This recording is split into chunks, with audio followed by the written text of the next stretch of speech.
Eu acho que uma das primeiras perguntas, até para você se apresentar, já contar um pouco mais da sua carreira pra gente, é como foi que você escolheu unir mundos aparentemente tão distintos? Porque quando eu penso em economia, é uma coisa assim, fática, estatística.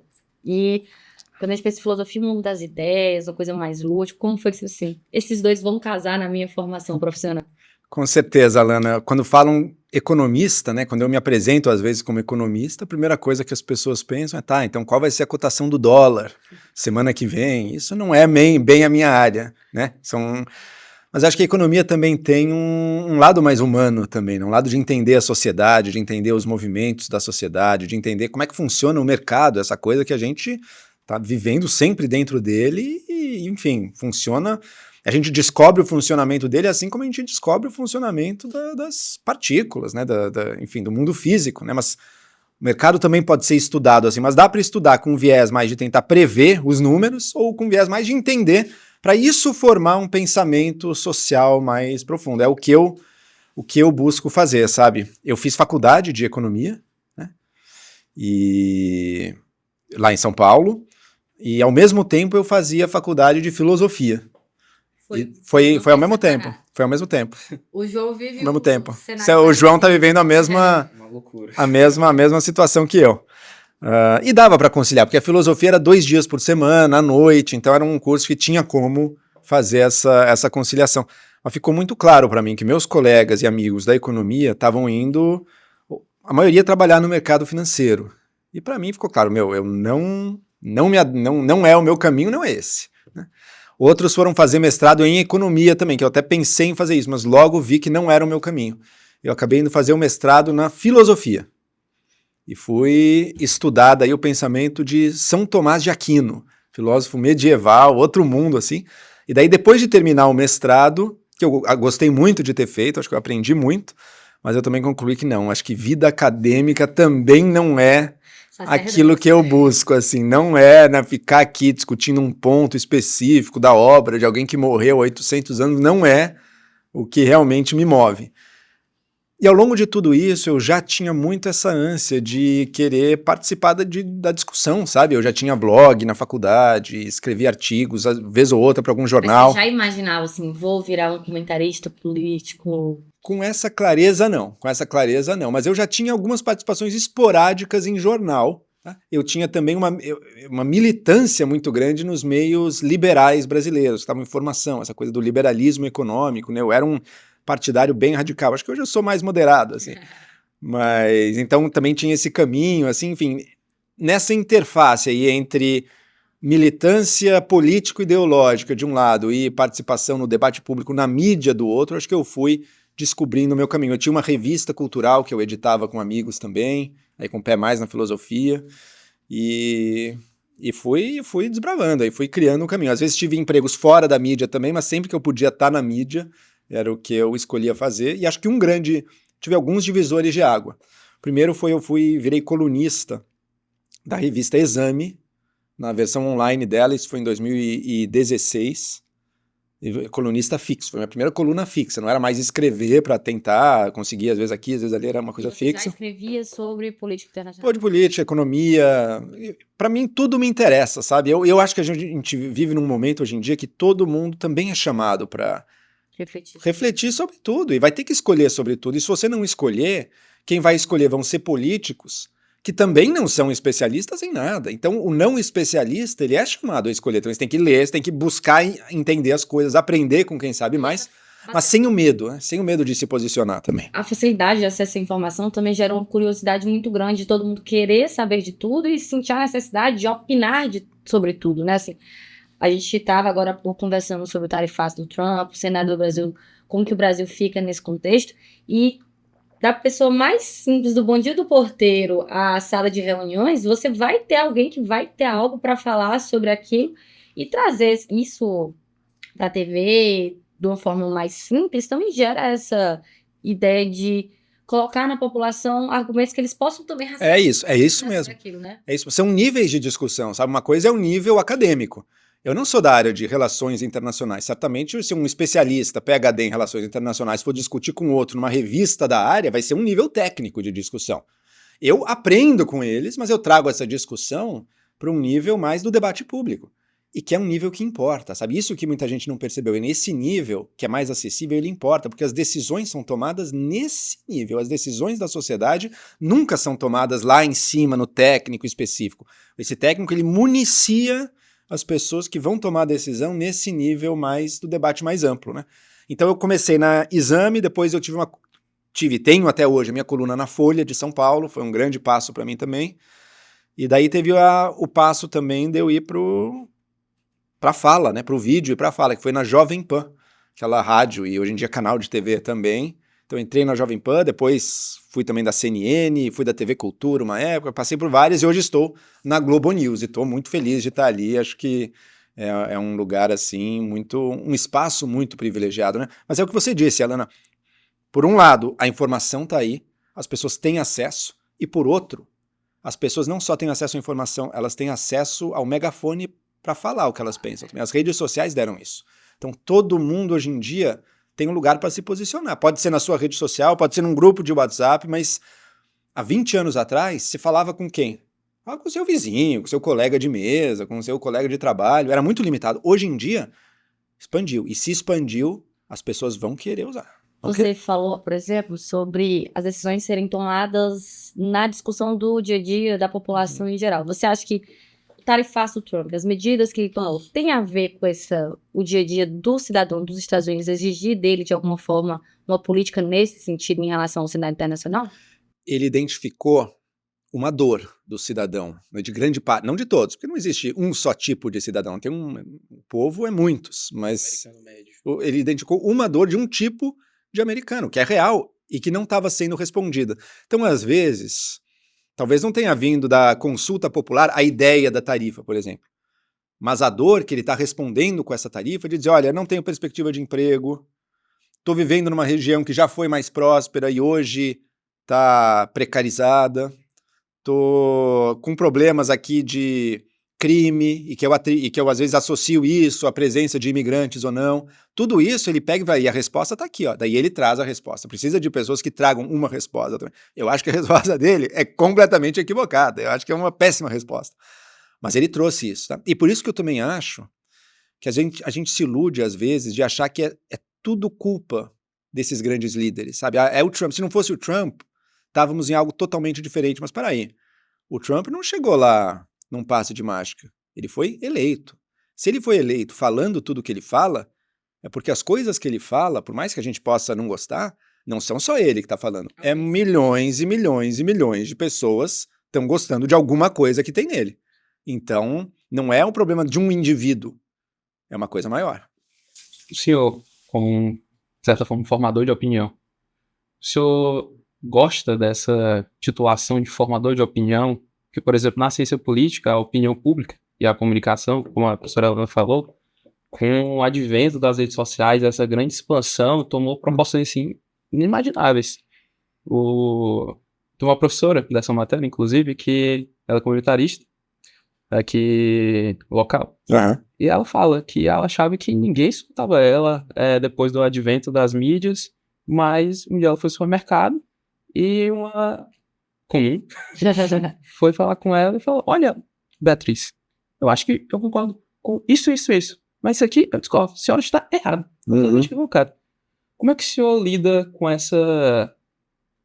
talvez esse peso de ser um formador de opinião e também um pouco com as críticas, elogios? A gente chega em muitos espaços que a gente nem imagina, assim, isso é verdade. O que eu acho? Eu aceito o rótulo formador de opinião, acho que ele ainda faz algum sentido, mas eu acho que hoje em dia a diferença entre formador de opinião e não formador de opinião, ela é fluida, ela é muito mais gradual, assim. Porque antes, se eu fosse há 30 anos atrás, uma pessoa que tem as minhas funções, eu sou colunista da Folha de São Paulo, eu sou comentarista na Globo News, uma pessoa que tinha acesso a isso há 30, 40 anos atrás, ela estava num patamar. Ela com certeza era formadora de opinião num nível que o resto da população não era, porque ela tinha o megafone na mão. Hoje em dia o megafone foi democratizado, então são espaços, por exemplo, espaços da mídia tradicional importam muito, porque eles trazem uma credibilidade para uma parte da população, para outra não, mas para alguma parte trazem. Eu acho que tem ali um trabalho de selecionar, de exigir um certo nível da discussão, tá? Você não pode. Se você trabalha numa empresa de mídia, você não pode sair xingando, né? Simplesmente você vai, um dia depois você tá fora, né? Exige um certo comportamento e um certo aprimoramento, né? Mas ela não tem nem de longe o poder de influenciar que já teve, porque ela tem o poder ainda, mas ela hoje em dia compete com outros que também têm o poder. Então tem muito influenciador que nunca pisou num jornal, num canal de TV e que forma opinião e muito mais, inclusive, do que qualquer comentarista. Então hoje em dia é tudo mais fluido. E mesmo a pessoa que não é famosa, ela forma também. Só que antes ela formava num círculo minúsculo. Hoje em dia, mesmo a pessoa que não é nada famosa, ela já tem acesso a um círculo que é muito maior de pessoas que ela pode influenciar diretamente, que é muito maior do que jamais foi. Um grupo de WhatsApp de colegas, 50 pessoas. Imagina falar com 50 pessoas, hoje em dia é trivial. Rede social, 300 seguidores, 500 seguidores, não é pouca coisa se a gente for olhar para como era antes disso existir. Talvez o risco esteja aí, né? Em como a gente consegue hoje ir formando opiniões e ter acesso à informação tão rápida. A fake news veio literalmente desse movimento de reproduzir informação em massa sem nenhuma verificação da autoria, da veracidade. Isso gera um cenário, acho que, ainda mais difícil para trabalhar como comentarista, como formador de opinião pública, porque você chega lá e fala assim, o tarifaço pode ser uma oportunidade para o Brasil. Enquanto tá todo mundo lá assim, meu Deus, vai acabar o mundo, é difícil você conseguir convencer depois que tá todo mundo contaminado naquela ideia, né? Como que você lida, assim, quando você tem uma opinião impopular, essa aqui, eu sei que ninguém tá falando isso aqui. Tem um preparo diferente para falar?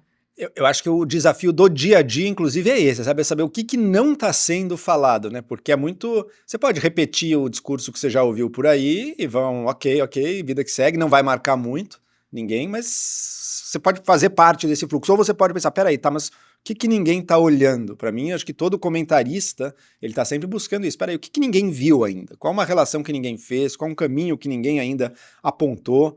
Ou às vezes qual a expressão que ninguém ainda usou para designar um certo processo, um certo fenômeno, que às vezes o nome cola, e se o nome cola você já sabe que você teve ali algum impacto.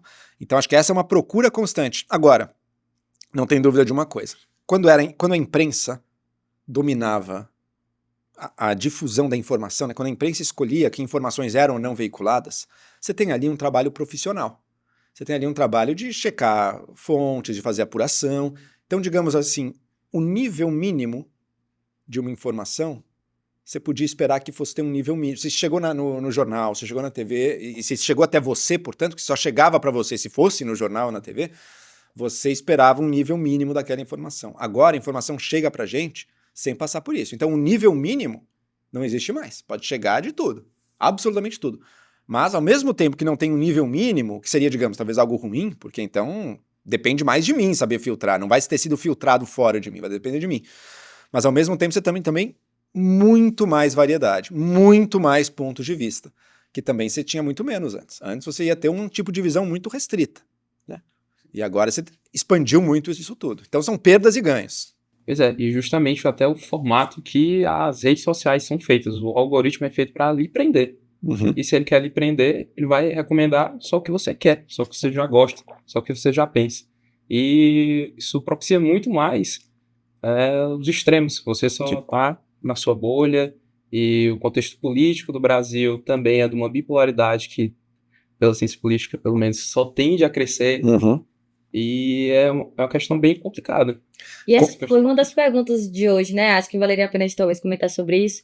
Se o modo do Trump de se afastar de todo mundo ao mesmo tempo vai gerar esse movimento anti-direita e até que ponto isso vai afetar os demais países nesse cenário, né? Com certeza, impacta que a direita brasileira está todo momento olhando para o Trump e pensando, opa, peraí, será que ainda vale a pena se aproximar tanto dele? Por um lado sim, por outro tem riscos também, é um cálculo que está sendo feito sempre. Agora, as redes, sem dúvida, elas contribuem, mesmo que não tivesse tanto algoritmo funcionando, mesmo assim elas contribuiriam para a polarização. Por quê? Porque com a quantidade de informação que você tem nas redes, você pode basicamente escolher consumir aquilo que te agrada, né? Então, mesmo que não tivesse o YouTube me mandando um certo canal, um dia que eu descubro que tem um canal de um cara que fala justo o que eu quero ouvir, eu vou seguir e vou começar a ouvir mais aquilo. E cada um fazendo isso, as pessoas tendem a divergir, portanto, né? Tinha uma ideia no comecinho da internet que era a seguinte: a internet ela vai acabar com as divergências. Por quê? Porque ela está trazendo tanta informação que sempre que tiver uma divergência entre eu e você, a gente vai checar a informação, essa divergência vai ser resolvida e, portanto, as opiniões possíveis vão diminuindo, né? Aconteceu justamente o contrário. A internet e as redes, sim, aumentaram a divergência e muito. Por quê? Porque a nossa mente, ela não é simplesmente uma maquininha racional tentando ver quais crenças são verdadeiras ou não e corrigindo essas crenças o tempo inteiro. Não. A nossa mente gosta de pegar, de pescando informação por informação que mais nos ajuda a confirmar aquilo que a gente quer que seja verdade. Viés de confirmação. Esse viés de confirmação. Então, a tendência mesmo é polarizar. Portanto, eu acho que hoje em dia, e é preocupante isso, né? Se vai polarizar, pô, já tá ruim, vai ficar ainda pior, então o negócio tá... Eu acho que vai depender, e não tem saída disso, depende dos indivíduos agora. Esse trabalho de filtrar a informação que era feito por uma instituição antes, as instituições estão aí, estão fazendo. Mas para priorizar esse e não do fake news que você recebeu no WhatsApp, vai um trabalho pessoal, vai sempre ser uma escolha pessoal agora.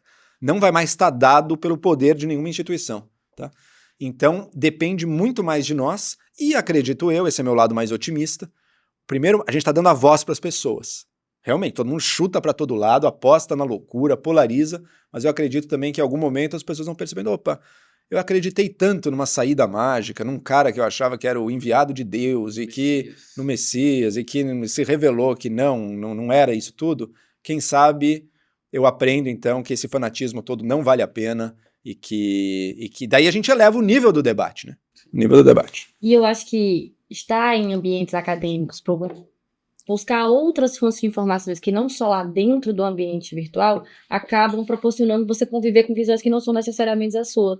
Por exemplo, a gente está aqui no evento acadêmico, trazer o Joel para conversar sobre esse assunto. Então, com alunos de diversos cursos, provoca uma reflexão. A gente estava com uma aluna, a Isabela chegou lá e falou assim, mudei totalmente de ideia quando eu assisti a palestra do Joel. E a gente vê falas que saem um pouco do que a gente está acostumado dentro da internet, do seu Instagram, da sua rede social, e mostrar só aquilo. Um momento interessante, que é uma coisa que a gente tinha conversado antes, que o João falou, foi sobre o posicionamento meio que neutro do Brasil, talvez não seja algo negativo para o Brasil nesse cenário.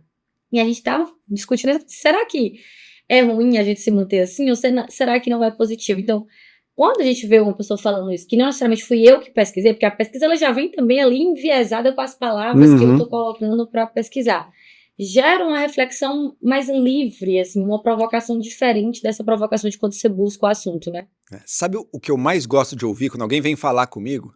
Porque às vezes a pessoa vem falar, nossa, adoro tudo que você fala. Legal, adoro ouvir quando a pessoa gosta. É bom, mas também eu sei que daí, será que ela realmente, eu tô fazendo um bom trabalho ou será que eu só tô falando o que ela quer ouvir? Né? Fica na dúvida.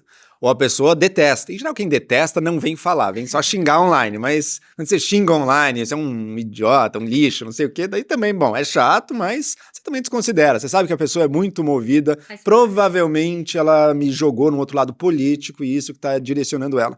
Mas quando a pessoa vem dizer, olha, muitas coisas eu não concordo, mas eu gostei muito de ter visto por esse ponto de vista, se apresentou isso, aí que eu vejo que eu estou fazendo um trabalho bom. Porque daí que eu vejo que tem isso, esse contato com o diferente que não leva à rejeição imediata. É assim que as pessoas crescem, sabe? É assim que a gente aprende. Nenhum de nós tem toda a verdade. Assim. Nenhum de nós sabe de tudo, nenhum de nós chega sabendo, nem o maior pesquisador e especialista do mundo não sabe.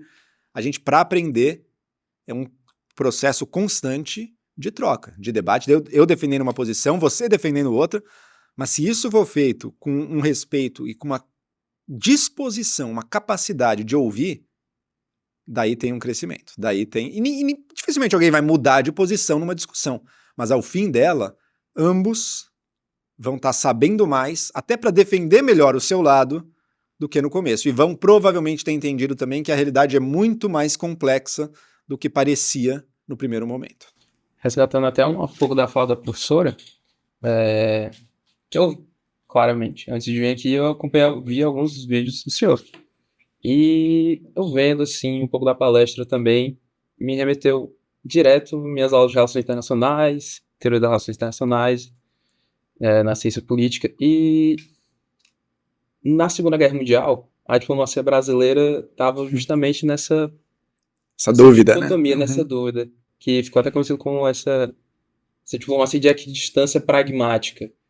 E no cenário atual desse constante tarifaço e da China como já um grande parceiro econômico do Brasil, como o senhor avalia essa equidistância, um pouco para a China, agora um pouco para os Estados Unidos, porque na Segunda Guerra Mundial foi óbvio, claro, foi um período muito mais complexo, muito mais tenso, mas principalmente o Getúlio Vargas na época estava sempre jogando. Sim. O eixo, uma hora para os aliados, uma hora para o eixo. Como o senhor avalia nesse contexto atual? Para mim, veja só, do ponto de vista econômico, faz todo sentido o Brasil querer ter relações com todos. Amarrar nosso burro 100% com China ou com Estados Unidos, não acho uma boa. É bom estar aberto. Num mundo que está mais dividido, quem souber, quem conseguir, não é fácil, mas quem conseguir ocupar um meio do caminho pode crescer muito. Agora, eu também acredito que a ordem global que a gente tem, essa ordem liberal, que se chama já de ordem global liberal, baseada em diplomacia, em órgãos internacionais, isso foi uma grande conquista da humanidade. Tá? E eu acho que seria um erro deixá-la ir por água abaixo, deixá-la ser destruída, tá? Em nome de interesses de curto prazo. Então, qual que é a linha para mim? Por exemplo, um conflito que eu acho que o Brasil não deveria ter se mantido neutro, a invasão da Ucrânia.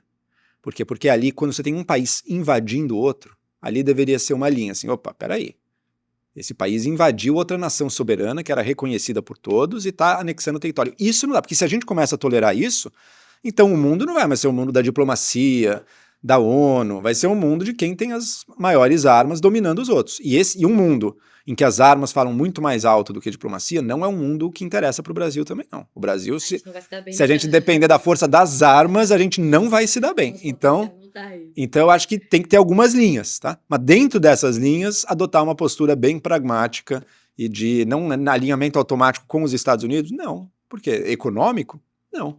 Mas você acha que o Brasil, quando ele pensa no alinhamento internacional dele, ele considera vieses ideológicos e não só pragmáticos do ponto de vista assim, comercialmente para mim é interessante essa posição. Não, mas moralmente eu não posso... O discurso do governo Lula, no discurso dizem, não, é o pragmático, é o interesse, mas na prática não me parece que seja só isso. Me parece que tem um alinhamento ideológico mesmo, só que com o lado contrário das democracias, o que é bizarro. Mas então, sabe, olha a condescendência do governo com a Rússia, olha a má vontade com a Ucrânia, olha como o governo é com a China, olha como é com os Estados Unidos. Então acho que é um governo que, seguindo uma certa linha da esquerda das últimas décadas, da esquerda na Guerra Fria, que o grande mal é os Estados Unidos, sabe? Nossa, o imperialismo americano é a pior coisa que já aconteceu. Tudo que é contra ele é bom. E não necessariamente. O imperialismo americano tem vários males? Tem, claro, tem que ser criticado muita coisa, mas tem coisa pior do outro lado também, sabe? Quando você está apoiando um processo de degradação de uma Venezuela, que está se tornou, na verdade, uma ditadura. E ok, a gente não fez nada em nome do interesse, ok. Mas daí quando você tem uma postura hostil para com democracias bem consolidadas, daí me parece que não, o Brasil, infelizmente, na prática, ele não adere também totalmente a esse lado anti-ocidental, digamos assim, mas flerta muito mais com ele do que do outro lado. Basta ver o que virou o BRICS, né? O que é esse BRICS hoje em dia? Hoje em dia é uma coleção, a maioria é ditaduras. Ali tem o Brasil e algum outro lá para dizer que tem umas democracias também, mas na prática... Eu vou virar a pergunta agora. O tarifaço do Trump revela também esse perfil ideológico dos Estados Unidos e não só comercial? Assim, eu sei que tem interesse de manter a arrecadação dele, dessa parte de proteger o mercado, gerar empregos, aquilo que a gente começou de responder esse anseio da população americana que foi o eleitorado dele. Mas tem um perfil ideológico de vamos proteger o estilo de vida norte-americano. Eu acho que em algum nível simbólico até tenha, mas eu não sei se é uma escolha muito estratégica para fazer isso, sabe? Como é que o modo de vida americano estava ameaçado antes, né? E agora, pelo contrário, tradicionalmente, os Estados Unidos exporta esse modo de vida americano, fazendo com que as sociedades se tornem, para o bem e para o mal, mais democráticas, mais comerciais, enfim, com as mesmas empresas, com uma guinada. E os Estados Unidos começar a se fechar agora, a tendência é que, portanto, esses valores americanos também passem a falar muito mais baixo no mundo, a ter muito menos influência no resto do mundo, né? Estão olhando só para o próprio umbigo, para dentro deles. Agora, Se eles acharem que, olhando para dentro deles, o resto do mundo deixa de existir, ou que os problemas do resto do mundo vão deixar de chegar nas portas dos Estados Unidos, daí estão muito enganados. Então, acho que é uma escolha de priorizar os americanos no curto prazo. Verdade, você pode gastar um pouco menos, por exemplo, de auxílio humanitário para a África e direcionar para os Estados Unidos. Pode. Você pode direcionar menos auxílio militar para a OTAN e usar para os Estados Unidos. Pode fazer. Mas você vai estar permitindo que o mundo se distancie dos Estados Unidos. E para os próprios Estados Unidos era bom ter um mundo em que ele fosse o grande líder e que fosse influenciado por ele. Mas são escolhas. E, enfim, é que quando a gente fala de ideologia, né, não dá para distinguir, uma coisa é ideologia, outra coisa totalmente diferente são economia. Ideologia é uma forma de ver as coisas, sabe? São valores e crenças muito básicas que influem na como a gente vê tudo. Não tem como distinguir, isso aqui é ideológico. Às vezes a gente faz isso, né? Para dizer que uma coisa é ruim, a gente fala, isso aqui é ideológico. Já esse aqui não, esse aqui é técnico, sei lá, ou é econômico. No fundo não é tão clara a distinção, né? Mas existe, aí sim, a capacidade de você, com as suas crenças, aprender com a realidade, corrigir suas crenças com o que a realidade te diz, quando você testa e erra, então tinha alguma coisa errada na minha crença. Ou você vai ficar cada vez mais cabeça dura e dizendo, não, o caminho é esse, e tudo que der de errado eu vou jogar para outras desculpas e outras justificativas para não me corrigir. Esse tipo de diferença de postura tem. E sim, é uma postura muito cabeça dura que a gente tem visto dessa direita nacionalista americana, que acredita, para justificar tudo que eles querem fazer, tem que dizer que então toda a imprensa está mentindo o tempo inteiro. Então todas as entidades do Estado americano são corruptas e estão roubando o cidadão, não servem para nada. É mentira, é óbvio que é mentira. É óbvio que, sim, vai ter problema de corrupção, sim, a imprensa tem vários problemas, sim, as universidades têm vários problemas, mas é óbvio que eles trazem valores enormes também de informação, de conhecimento, de serviço público, e que se você só descartar tudo isso, você vai depois colher o que você plantou. Fazendo até um resgate da sua própria palestra agora, como o senhor bem falou, é um momento, e a professora Lana recapitulou, um momento de oportunidade no Brasil. Dentre do tarifaço, o Brasil foi um dos que menos sofreu com isso, cerca de 10%. Uhum. China começou com 150%, agora está cerca de 34%. Chegou a 30%, que ele retirou todas essas tarifas recíprocas da China, ficou só com a tarifa, porque a China foi acusada de ajudar na produção de fentanil, então tinha uma tarifa disso, mais os 10% do resto do mundo, ficou em 30%. Pois é.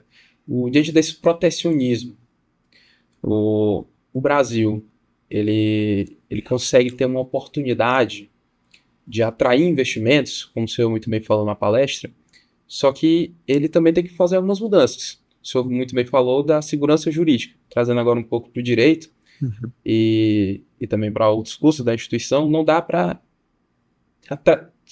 separar o direito da vida social. E a inteligência artificial já entrou completamente na nossa vida e o direito tem que acompanhar. Recentemente, o presidente do Supremo Tribunal Federal, o ministro Luiz Roberto Barroso, ele fez uma declaração que eu achei muito interessante. Ele propôs que no primeiro grau, ao invés de ser um juiz julgando, seja uma inteligência artificial. Opa! A fim de uniformizar as decisões. Porque um dos grandes problemas do direito no Brasil é essa variabilidade de casos de decisões, né? Muito parecidos, com decisões diversas. A China já faz isso. Ela já tem alguns juízes que são inteligências artificiais justamente para uniformizar as decisões e, consequentemente, promover uma maior segurança jurídica, que, obviamente, um empresário... Esse, consequentemente, aí tem que ser usado com bastante cuidado, porque dizer que no primeiro grau a gente vai colocar a inteligência artificial para jogar e, consequentemente, aumenta a segurança jurídica, eu tenho minhas ressalvas do negócio, mas continue. Nós estamos aqui para sim. Não, eu falo no sentido assim, faz sentido, até certo grau, pensar que vai uniformizar, mas as nuances do cenário, às vezes, não dá para serem pegas assim, né? Enfim. Pode seguir sua pergunta. Não, então, totalmente livre. Mas era justamente essa temática.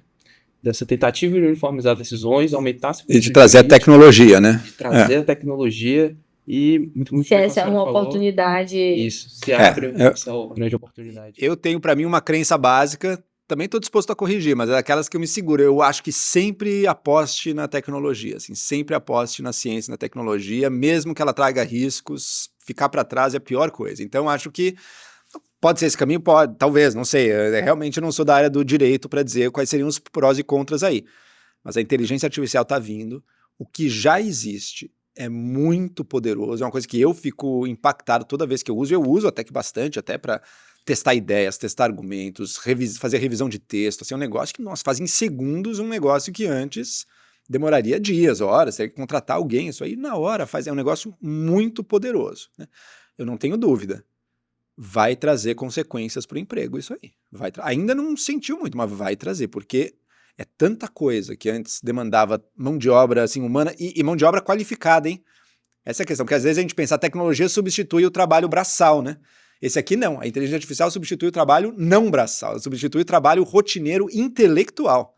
Mas no direito, assim, sem dúvida nenhuma, a inteligência artificial fez uma revolução no judiciário, em termos de velocidade de julgamento dos processos, de qualidade de decisões, despachos. A gente tem vários exemplos, inclusive o Piauí, ele é exemplo de inteligência artificial dentro do âmbito do direito. Com certeza, se a gente pensar nesse cenário do Brasil ter outras relações, até quando ele para de exportar tanto para os Estados Unidos, ele também importa menos, né? Sim.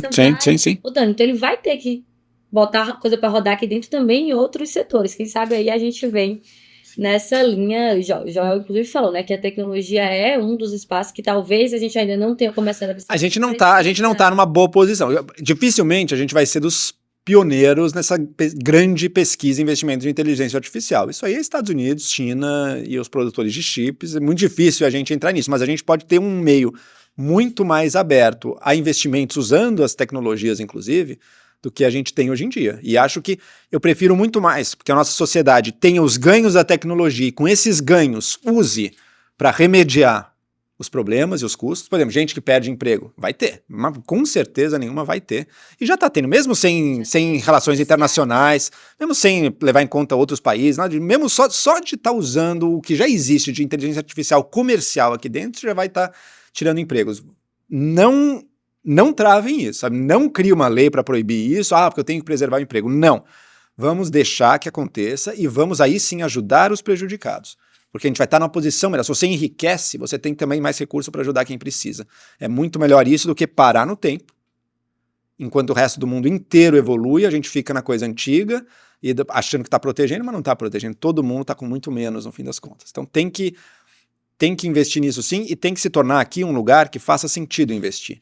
Tanto investir em empresas com dinheiro, capital, enfim, para criar coisas aqui comercialmente, quanto trazer inteligências, né? Trazer cérebros, trazer estudantes, trazer pesquisadores, gente que queira trabalhar aqui, porque o Brasil tem coisas que o resto do mundo não tem.